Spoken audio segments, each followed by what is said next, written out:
Saya mengenal politik baru 2013 Januari, tanggal 26 Januari. Sebelumnya saya hanya sebagai melihat aja, lihat di TV atau di media tentang politik.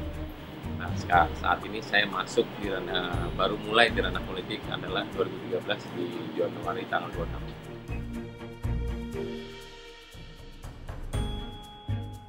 Dorongan menjadi seorang caleg, yaitu menjadi seorang pejabat, dua prinsip yang saya punya. Prinsip pertama adalah kalau menjadi seorang pengusaha itu hanya mementingkan kepentingan pribadi dan karyawan saja. Kalau menjadi pejabat, karena datangnya itu dari masyarakat, maka saya akan kembalikan ke masyarakat. Dua aspek adalah kenapa saya mesti menjadi seorang caleg atau mesti menjadi seorang anggota legislatif nantinya. Maka yang ditujukan adalah saya saat ini sudah memberikan sosial terhadap masyarakat yang hanya seberapa kecil saja. Tapi kalau menjadi seorang pejabat, mudah-mudahan berkali lipatlah untuk memberikan sesuatu sosial kepada masyarakat.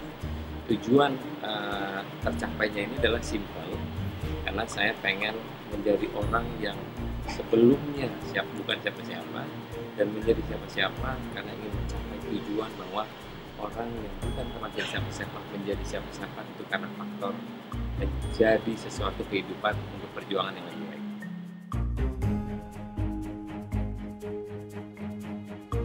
Tujuan utama bila masuk nanti sebagai parlemen, mungkin saya bertumbuh kepada kesejahteraan masyarakat, dalam artian bahwa tingkat menengah ke bawah masih banyak yang perlu diperhatikan oleh pemerintah. Karena tujuan untuk menjadi seseorang adalah agar masyarakat secara luas itu bisa menjadi masyarakat yang seutuhnya dan diperhatikan oleh masyarakat dan tentunya oleh negara kita sendiri.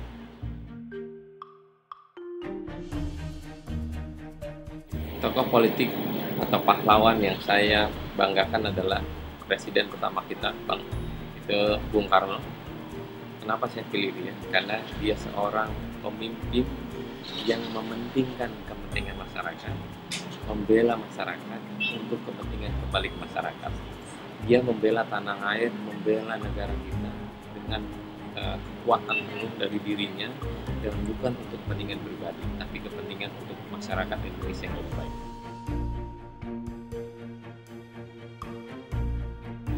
Sampai saat ini saya tidak merasa bahwa saya caleg, karena momen caleg atau yang dikategorikan untuk menjadi seorang legislatif adalah bagian dari politik sebenarnya.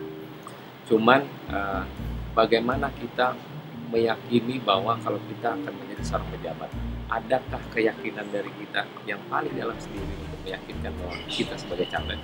Kalau tidak meyakinkan, maka di dalam dirinya tidak timbul untuk menjadi seorang pejabat. Kalau tidak timbul seorang pejabat, maka susah untuk menjadi seseorang yang menjadi seseorang akhirannya tidak mementingkan kepentingan masyarakat, yang ujungnya adalah mementingkan kepentingan pribadi. Kenapa akhirnya dikatakan mendengar bahasa caleg? Bahasa caleg buat saya pribadi bahwa ini sesuatu yang menjadi berlebihan. Tapi nyatanya kalau faktanya tidak sesuai dengan apa yang dikatakan orang itu caleg, kayaknya naif kayaknya. Tapi menurut saya pribadi, caleg ini harus membuahkan hasil dari hati yang paling dalam. Adalah partai 100%, karena politik adalah dua pilihan, ya atau tidak. Maka saya pilih ya 100% untuk partai. Dua jawaban, dua pertanyaan, maka akan saya jawab dua-duanya. Maka tidur di parlemen karena membahas rapat paripurna terlalu pagi, maka tidur di parlemen. Kalau jawaban kedua, studi banding perlu, karena ada kekurangan di parlemen yang kita tidak ketahui untuk perkembangan parlemen di Indonesia, maka itu akan kita pakai. Makanya studi banding itu diperlukan juga. Saya tidak pilih dua-duanya, karena dua-duanya saya tidak melakukan itu.